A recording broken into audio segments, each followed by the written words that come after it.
Détruite à 100%, John Kerry fait machine arrière sur les armes chimiques syriennes 4 ans après avoir annoncé la destruction complète de l'arsenal chimique syrien. L'ancien secrétaire d'État américain déclare qu'il doutait déjà de ses propos à l'époque.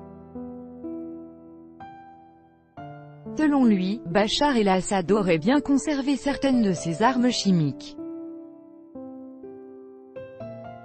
John Kerry, secrétaire d'État américain entre 2013 et 2017, a démenti les déclarations qu'il avait faites en 2014 au sujet des armes chimiques syriennes. Selon lui, les autorités syriennes n'ont pas en réalité détruit l'ensemble de leur arsenal d'armes chimiques. Nous avions dit que 100% des armes déclarées avaient été détruites. Il s'agit de ce que l'Organisation pour l'interdiction des armes chimiques était capable de contrôler. Nous savions qu'Assad en avait gardé certaines et nous avons tenté de le signaler au Conseil de sécurité de l'ONU, a-t-il précisé dans une interview accordée à Fox News.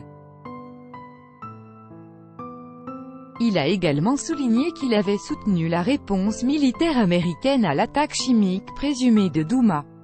J'étais d'accord pour le recours à la force du président Trump, j'ai pensé que c'était la bonne chose à faire, a-t-il ajouté.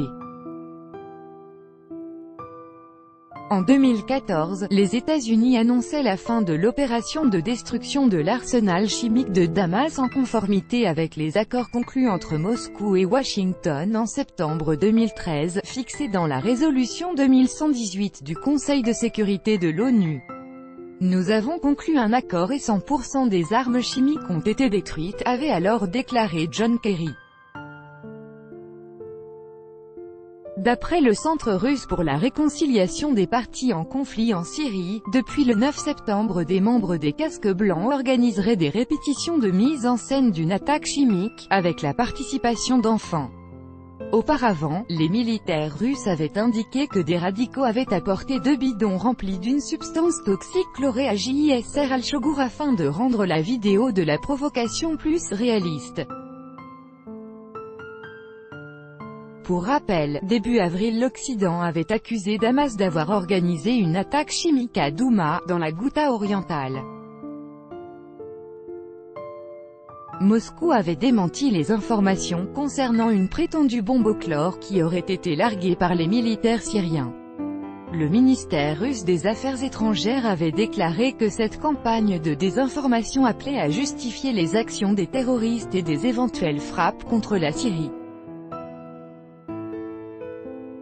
Celles-ci n'ont pas tardé. Le 14 avril, les États-Unis, le Royaume-Uni et la France ont tiré des missiles contre des sites gouvernementaux syriens où, selon eux, étaient fabriquées des armes chimiques. Le président russe Vladimir Poutine a qualifié ces frappes d'actes d'agression contre un État souverain. Il a rappelé que ni les habitants ni les experts militaires russes n'avaient confirmé l'attaque chimique à Douma qui avait servi de prétexte à ces frappes. Les autorités syriennes ont indiqué à maintes reprises qu'elles n'avaient jamais utilisé d'armes chimiques contre des civils ou des terroristes et que l'arsenal chimique avait été retiré du pays sous le contrôle de l'Organisation pour l'interdiction des armes chimiques, OIAC.